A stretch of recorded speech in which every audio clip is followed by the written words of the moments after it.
तर नमस्कार मंडळी, तुमचं मराठीतलं आपल्या यूट्यूब चॅनलवर सहर्ष स्वागत आहे. सर्वात पहिल्यांदा आपण मागील एपिसोडमध्ये काय झालं ते पाहूया. सर्वात पहिल्यांदा आभ्या व त्याचे मित्र भाषण तयार करत असताना दाखवले आहेत. नंतर प्रत्येकाचे भाषण कसे आहे आणि त्यात काय चुका आहेत ते बघत आहेत.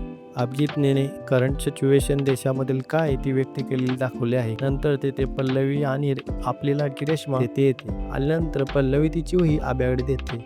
नंतर रेश्मा स्वतःची वही पल्लवीकडे देते आणि म्हणते की ती आभ्याला दे. तितक्यात मध्ये तिला म्हणतो, तुझं काय तोंड शिवलंय का बोलायला? त्यावर रेश्मा म्हणते, त्याला बोलायला आलं नाही का? मीच का बोलू त्याच्यावर? कारण का तोच मला म्हणला तू बोलू नको. नंतर रेश्मा तिथून निघून जाते. नंतर रेश्माच्या घरी पल्लवी जाते आणि रेश्मा बाहेर येते आणि विचारते की आभ्या माझ्याविषयी काय बोललाय का? तर ती नाही म्हणते. नंतर पल्लवी तिथून निघून जाते.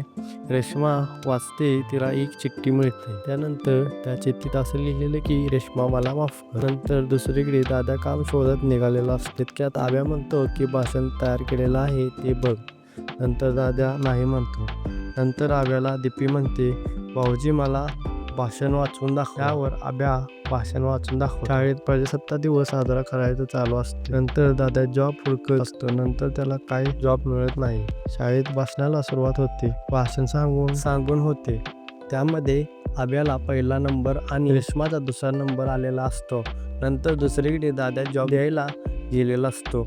इंटरव्ह्यू चांगला दिलेला असतो, पण करप्शनमध्ये त्याला काही आता जॉब मिळत नाही. नंतर पुढच्या भागामध्ये आपल्याला आभ्या व केवडामध्ये दुरावा झालेला पाहायला मिळू शकतो आणि दाद्याला जॉब मिळणार नाही ते पण पुढच्या एपिसोडमध्ये पाहायला मिळणार आहे.